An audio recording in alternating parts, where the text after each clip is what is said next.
Hello everyone, and welcome to my Soap Twist 24 channel. I hope everyone is having a wonderful day. Before we begin, please hit the subscribe button and give this video a thumbs up. The bold and the beautiful spoilers reveal that the November 20th episode finished with Luna Nozawa, Lisa Yamada, fleeing for her life and being hit by a car. The November 21st episode began with everyone discussing Luna's death. Lisa appeared as Luna in September 2023, and she was very different from the Luna we know now. Luna appeared to be a Little Miss Innocent who was matched up with R.J. Forrester, Josh Hoffman. However, Luna's story evolved over time, portraying her as a schemer who sought to pass herself off as Bill Spencer's, Don Diamant's daughter.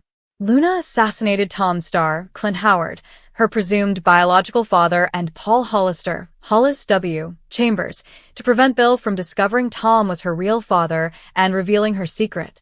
Then, to get rid of her mother, Luna blamed her for Tom and Hollis' deaths. Luna even attempted to murder Steffi Forrester, Jacqueline McInnes Wood, after discovering the truth. Luna has been taken out after being hit by a car. Luna Nozawa continued to spiral. Luna spiraled as she tried to figure out who her real father was and how she might connect with him. Lee Finnegan, Naomi Matsuda, was likewise anxious about Luna's true father and eventually discovered that it was not Tom. John Finnegan, Tanner Novlin, tested him and Luna to establish that he was her father. Finn was startled to learn that he was Luna's father. How could his child be as cruel as Luna? Steffi refused to let Finn join Luna or Sheila Sharp, Kimberlyn Brown. Luna made another attempt on Steffi before being shot and assumed deceased. Meanwhile, Lee rushed Luna out of the hospital and took her home, hoping to save her life. Luna Nozawa's escape. Luna took advantage of her second chance with Will Spencer, Crew Morrow, and became pregnant as a result. Luna was later sent in prison, but she staged an escape when she found that Will had moved in with Electra Forrester, Linnea Grace. Luna approached Will, who turned her away and emphasized again that they did not have a connection. Will did not want anything to do with her. Luna then fled away and was killed by a car. Yamada won a Daytime Emmy Award this year for emerging talent in a daytime drama series. Yamada will be seen next in the Legally Blonde prequel series L, expected to launch on Amazon in 2026. Will Luna appear again in the near future as a lookalike, or will she reincarnate? At Bill's house, Baker informs a group of family members assembled in the living room that Luna Nozawa was fatally struck by a vehicle last night while attempting to flee arrest and verifies her death. Baker tells that the prison is still investigating how she escaped, but they have confirmed her miscarriage, which occurred a few days earlier. He apologizes to Will. Liam shows him out after he explains that they no longer have to worry about Luna. Bill informs Will that the baby would have been a Spencer. We're all feeling the loss. Katie wants to burn a candle to commemorate the innocent young soul's passing. Liam tells Will that he cannot honor the lady who tortured them and shot him. Bill and Katie swear it's not about Luna, it's about Spencer, whom they never got to meet. Will lights the candle, and his parents assure him that he will be an excellent father one day. It's complicated at the Cliff home. Lee, Steffi, Finn, Poppy, and Taylor ponder Luna's immediate death after being hit by a car with high impact. They can't believe she's gone, and they're not alone. Steffi feels this is something to be thankful for. Lee points out that, despite everything, Luna is Finn's daughter. Yours too, Penelope. Poppy claims she was dead to her a long time ago. Lee snaps. No wonder Luna was so tormented. Poppy claims she loved her daughter, but she turned against her and attempted to frame her for murder. I'm delighted Luna's gone. Sorry, not sorry. At Deacon and Sheila's home, he encourages his wife to return to bed for the day, if necessary. Sheila is unable to make sense of what has transpired. How has my grandchild died? Sheila can't comprehend Luna going after Will in that way. Deacon informs her that the young woman was crazy. There are no excuses for what she did. He will not feel sorry for the monster who slaughtered his pals. Sheila recalls how she and Lee truly believed they could assist Luna. Deacon adds that some people cannot be helped. Sheila responds that people used to say it about her as well. Deacon believes it's different since Sheila changed. She laments that she was going to be a fantastic grandmother. Deacon begs his wife not to sugarcoat this. Sheila can't be happy that Luna is gone. Luna's karma finally caught up with Deacon, who refuses to grieve for her. Sheila is apologetic for allowing Luna to come between her and Deacon. Despite her grief, she is grateful for their reunion, which she attributes to Taylor. Meanwhile, at Steffi's, Taylor reminds her daughter and son-in-law that it's okay to be relieved. Finn paces after she leaves for the stairs. He informs his wife that while he is relieved, things aren't that simple for him. Steffi promises him that he can tell her anything. How do you truly feel about the loss of your daughter? The final scenes alone in their living room, Bill and Katie discuss Will's difficult day and the complex emotions he must be experiencing. Bill is relieved Luna is gone. It's time for the Spencers to move on and complete this chapter. They embrace. Will and Electra arrive to the beach house, where he admits his brain is spinning from all the chaos. He wants this to be a fresh start for them. Electra nods. A fresh start. They embrace. At the Cliff home, Finn tells Steffi that he shouldn't be sad after Luna committed such dreadful, unforgivable things. But Luna needed a father, and he found out too late. It tears his heart since it didn't have to end like this. Luna was broken. Finn cares about Steffi and their family, and Luna posed a threat to them. Steffi is there for him. Don't forget that. Deputy Chief Baker's announcement sent an unexpected chill through LA Police Precinct, the kind of atmosphere that only emerges when tragedy collides with the glossy world of the Foresters. Whispers had already begun to spread among police and even members of the press, who seemed to assemble instinctively whenever something related to the Foresters or the fashion business reached the news. However, nothing could have truly prepared the audience for the news that Luna Nozawa was gone again. The shock wasn't just that Lisa Yamada, the actress who played her, was departing the bold and the beautiful, but also that Luna's life had ended in such a dramatic way. Luna had almost overnight become a prominent player, captivating viewers with her intelligence, vulnerability, and strong determination to forge her own path in a city dominated by powerful characters and difficult relationships.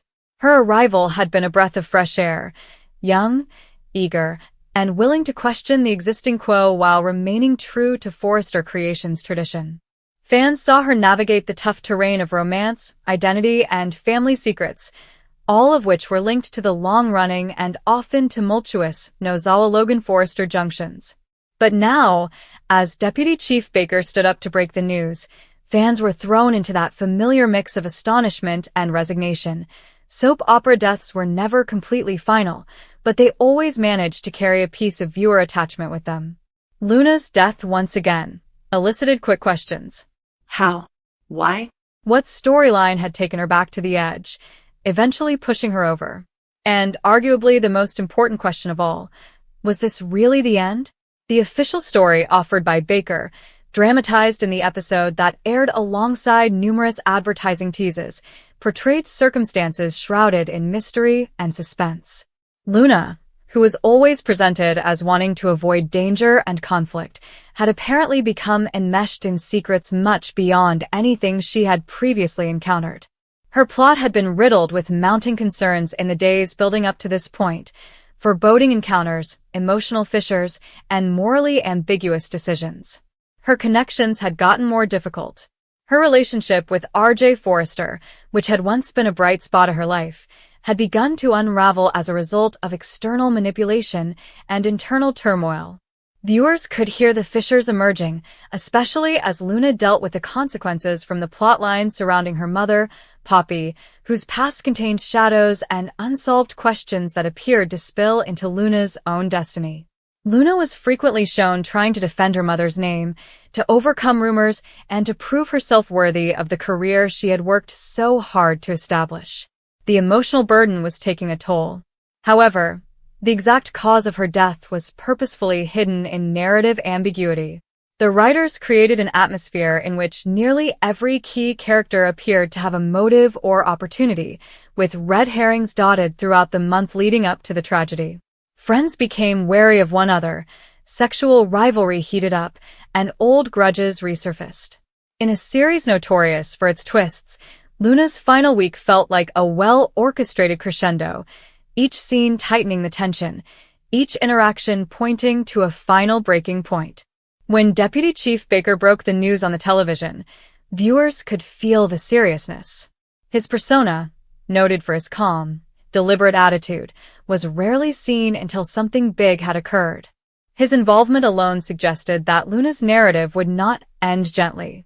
The statement was sad, not only for the imaginary world he inhabits, but also for the show's real-life audience. Luna's death, however temporary or reversible in typical soap opera manner, signaled the end of a significant chapter. Behind the scenes, Lisa Yamada's departure gave a sense of closure.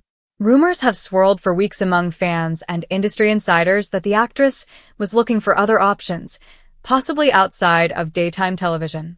While these whispers were never substantiated, fans noticed that Luna's screen time had changed, and stories that had previously focused on her had shifted to other characters. It became evident that the creative team had been preparing for her departure, constructing a dramatic climax that would leave a lasting impact while still leaving room for a potential future return. Luna's close encounters with death had been a reoccurring motif during her stay on the show. Each prior, near-death, or temporary leave had left viewers curious on how the writers would resuscitate her or reintegrate her into the story. This time, though, felt different. The characters' responses conveyed a sense of closure. Poppy's despair, RJ's near collapse upon learning the truth, and even Luna's adversaries' emotions demonstrated how deeply she had affected the ensemble. Her demise sparked new tales almost instantly. Questions arose about whether foul play was involved, if someone had orchestrated events to guarantee her demise, or if Luna herself had been bearing a load too big to bear. Deputy Chief Baker stated an ongoing investigation, perhaps indicating the show's next big mystery arc. Fans know that once the officer enters, secrets leak out, alliances collapse, and unexpected connections emerge. At Forster Creations, panic spread quickly. Luna had been a rising star, admired for her talent and thorough attention to detail even by those who were originally wary of her presence. As word spread across the building, designers, models, and executives remained silent in shock. Her once promising sketches remained unused on her drafting table, a picture that many viewers interpreted as a representation of wasted potential and unrealized goals. RJ's anguish was especially intense. His love for Luna was presented as sincere and youthful, providing a cheerful contrast to some of the show's darker plots.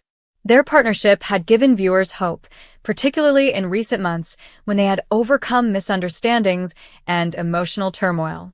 Now, RJ found himself in the midst of chaos, dealing not just with sadness but also with guilt, resentment, and the sudden hole left by Luna's absence. His performance following the announcement suggested that his character might take a darker turn, seek vengeance, or embark on a journey of self-discovery. Meanwhile, Poppy's reply added more complexity to the plot. Her tangled history, long shrouded in secret and dispute, reappeared in devastating ways. Luna blamed herself, convinced that her past had finally come up with her. The show took this opportunity to address topics such as parenting, responsibility, and generational pain. Poppy's scenes exhibited a rawness that struck a chord with viewers, particularly those who had followed her efforts to construct a brighter future for herself and her kid. Losing Luna forced her to face the decisions she'd made, the falsehoods she'd spoken, and the people she'd turned away. Even characters that had previously battled with Luna felt frightened. Conflict, envy, and competition frequently drive the action on the bold and the beautiful, but death has a way of breaking through the commotion.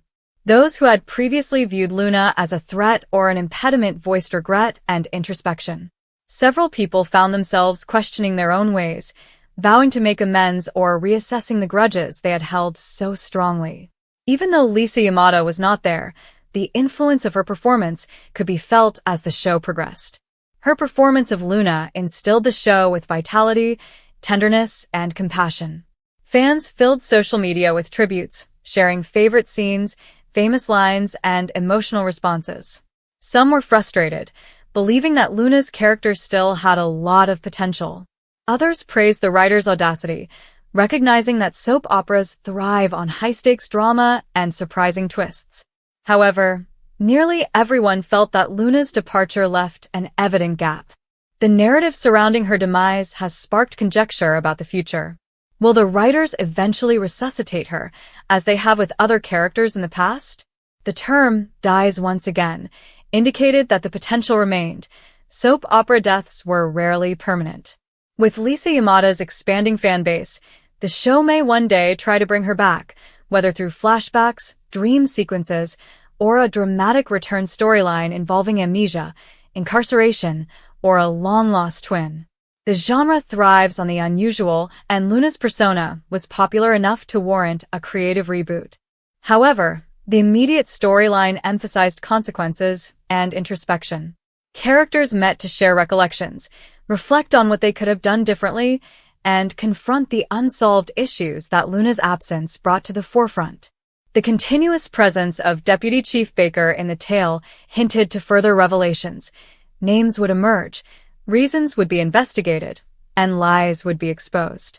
The aftermath promised to redefine alliances across the board, affecting the Forestas, Logans, and Nozawas in ways that would reverberate throughout subsequent episodes. Luna's death fulfilled a variety of narrative objectives. It provided a dramatic anchor for the season, reverberating across the broadcast. It allowed for emotional depth, allowing actors to express loss, wrath, and vulnerability. It also allowed for the emergence of new characters and stories, such as a new designer taking up Luna's professional job or an unexpected antagonist revealed to be responsible for her death. Outside of the fictitious world, industry experts understood the strategic significance of the decision. Daytime dramas are continually evolving, balancing actor availability, audience engagement, and long-term creative strategy. Lisa Yamada's departure, while painful for many, opened up new opportunities for both the actress and the show. Yamada's fans eagerly anticipated her next step, speculating about potential roles in primetime television, streaming series, and movies. Her performance on The Bold and the Beautiful demonstrated her emotional range and magnetism, which would definitely entice casting directors in various genres. As the episodes after Luna's death aired, the show delved into the complexities of sorrow. The speed slowed at times, allowing characters to sit with their feelings and express frankly about their regrets and desires. The writers blended private chats, unexpected confrontations, and times of quiet thought to create a tapestry of replies that felt genuine and layered. Luna's presence persisted throughout the investigation. Her designs appeared in situations, her voice was heard in memories, and her influence affected decisions long after she died. In this sense, the show acknowledged her character while simultaneously leveraging her absence to urge others ahead. Ultimately, Luna Nozawa's most recent, and likely final, exit from The Bold and The Beautiful highlighted the explosive beauty of soap opera narrative. Characters come and go, relationships thrive and fail, and secrets surface, threatening to destroy everything. Throughout it all, the emotional core remains: love, loss, ambition, and the need for redemption. Luna's voyage touched on all of these topics, and her departure ensured that her influence would be felt for months, if not years, ahead. The shock of Deputy Chief Baker's declaration echoed throughout both the fictional and real worlds, reminding viewers why they have grown so committed in these storylines. In the end, Luna's journey was one of hope, heartbreak, resilience, and the bittersweet realization that even the most adored characters must say their goodbyes. If you prefer a different tone, more dramatic, more factual, more emotive, or more analytical, please let me know.